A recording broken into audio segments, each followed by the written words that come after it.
Je viens vous présenter l'un des visages de la finance sans visage. Qu'y a-t-il sous le masque?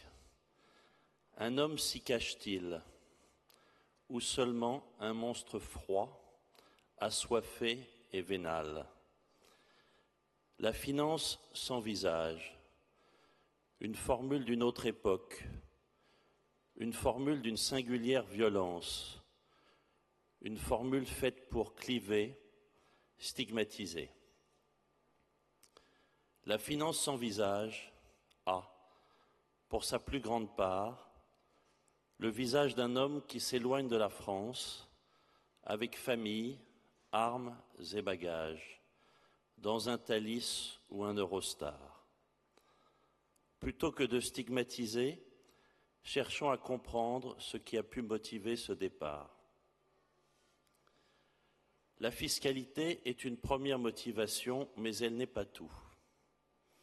À 1h30 de Paris, plus d'ISF, plus d'impôts sur la plus-value et des frais de succession réduits.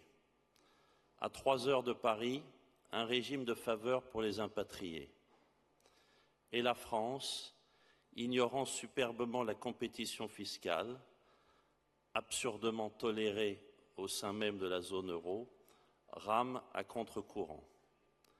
Les nationalisations en 1981, les 35 heures en 1997 avaient déjà pris à revers bon nombre d'observateurs.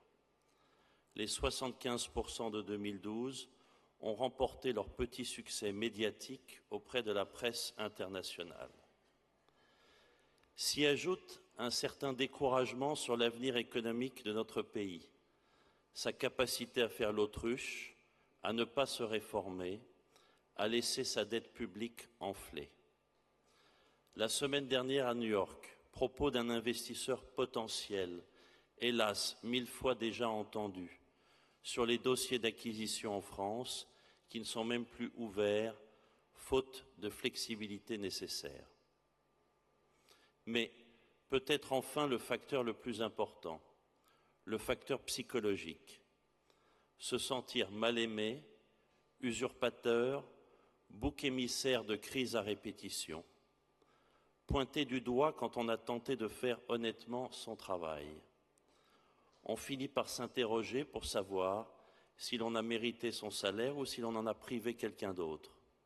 C'est au fond ce procès en légitimité qui est le plus difficile à vivre. Alors, pourquoi certains financiers, dont je fais partie, ont choisi de ne pas prendre la route de Varennes? Plutôt FFI que Radio Londres, dirais-je, au second degré, bien entendu. Il y a d'abord, pourquoi le nier, une certaine dose de culpabilité. La succession des crises financières, crise des subprimes de 2007, qui est une crise de surendettement des ménages, faillite de Lehman en 2008, qui est une crise de l'excès de levier du système bancaire, et crise des dettes souveraines en 2011, qui est une crise de l'endettement excessif des États. Sur au moins 2 de ces crises, la responsabilité des financiers est claire. J'en conviens bien volontiers.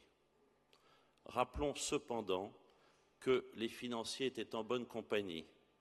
Banquiers centraux, agences de notation, régulateurs, universitaires, gouvernants et jusqu'aux populations.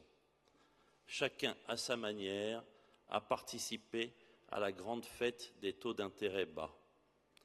Si les banquiers étaient des drogués, les banquiers centraux étaient alors les dealers de drogue. J'y ajoute volontiers les facteurs personnels.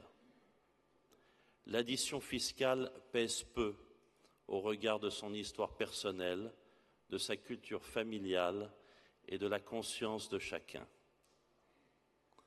Pour être banquier, on n'en est pas moins homme, dirais-je, en paraphrasant le Tartuffe de Molière. Pour ce qui me concerne, immigré de 2e génération, arrivé depuis trop peu de temps dans notre beau pays pour le quitter si vite, mon attachement à la France est réel et profond. Comment lui rendre ce que j'en ai reçu? l'éducation, la santé, la sécurité, la liberté d'expression et de conscience, et d'une certaine façon, la vie, quand il s'est agi d'accueillir une famille chassée de chez elle par le nazisme. Comment lui rendre cela?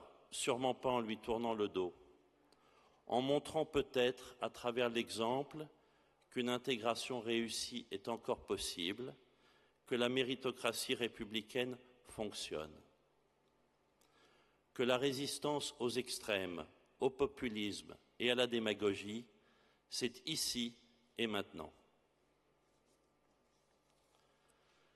C'est que notre France a des atouts évidents en matière d'éducation, d'infrastructure, de productivité, si ce n'est de compétitivité, de grandes entreprises fortement implantées à l'international et conquérantes. Certes, une partie de notre pays ne s'est jamais ralliée aux dures lois du capitalisme et de l'économie de marché. Et le consensus sur l'économie mixte a tendance parfois à virer au conservatisme réactionnaire, frein évident à la réforme et à la croissance.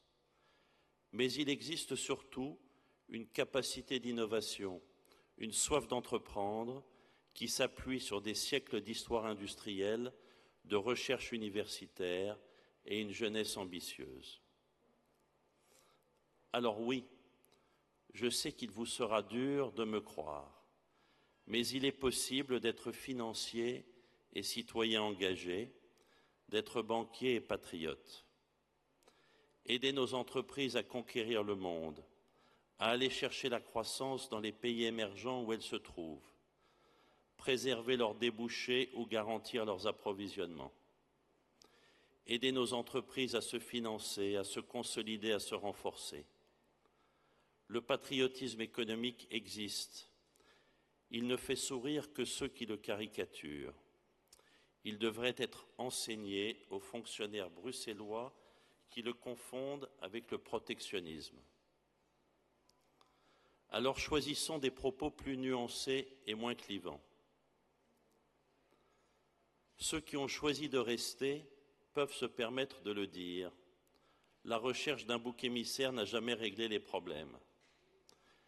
Si le système de recours à la dépense publique mis en place depuis le premier choc pétrolier est à bout de souffle, si nous fêtons notre 40e anniversaire d'un déficit public structurel, vouloir en rejeter la faute exclusive sur les financiers et les patrons du CAC 40 n'offrira pas de solution.